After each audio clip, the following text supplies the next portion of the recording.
Okay, pardon my workbench. It's terrible, but I've got the old Bendix on. This is a, quote, new style Bendix, but it's on the older, bad motor.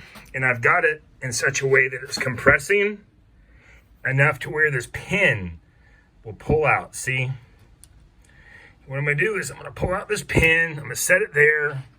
I'm going to take the motor, and the motor, in theory, should slide out, but I'm sure it's stuck in some kind of way. I was told that what I can do is use a vise, a bench vise, or get some welding clamps and put welding clamps on each side. And this is actually not a welding clamp, but it's like a welding clamp. And unfortunately, because these pads, it's going to prohibit me from doing that. So anyway, just to know, this pin, if you can get it compressed enough, the Bendix, it'll just slide right out, see? So now it's just about removing the starting motor shaft, which I'm going to try and do here in a second.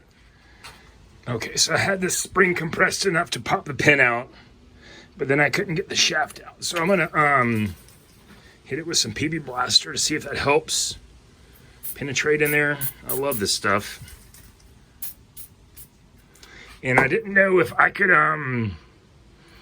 release the tension from the vise on how I depressed it, or if this would shoot off like a rocket and then not be able to reinstall it. So I want to try and leave it under compression and pull the shaft out. Hopefully that's how that works.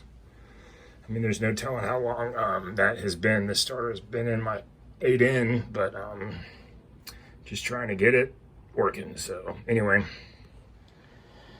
so after putting the PB Blaster in there, compressing it again, pulling out the pin, I've been able to get some good strikes on it right there. See how it's beginning to indentate? And I'm going to drive this out and put the new one in. Okay, I'm feeling empowered. I was able to drive this enough to get this joker to pull out of here. Look at this. Hooray!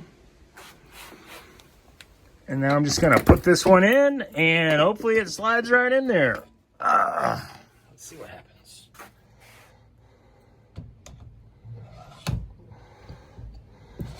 Looks like it will slide in to a degree. And do some jockeying with it. I'll get back with y'all. Okay, so on a whim, I went ahead and I released the tension on the vise to see what it would do with the old, quote, new Bendix, unquote. And you know what? It doesn't all come apart like I thought it would. It's like the tension on the spring is just enough to cover the pinhole, which makes it then a lot easier to slide this on. And now all I need to do is get enough tension on the Bendix and slide the pin in.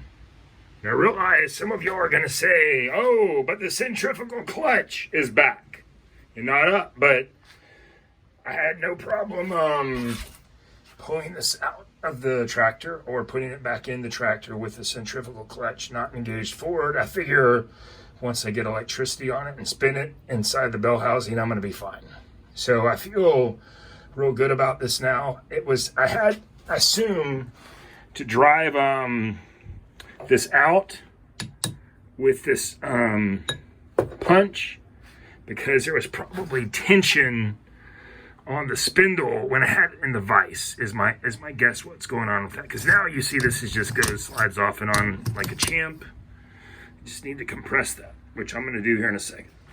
So in just doing some thinking about how to get this done right and have everything lined up, I took an old drill bit that's smaller than the hole and smaller than the pin to slide in there for now. So what I'm going to do is I'm going to put this in the vise, compress it, then pull out the drill bit, and then slide the pin in and release the pressure on this, and in theory should be good to go.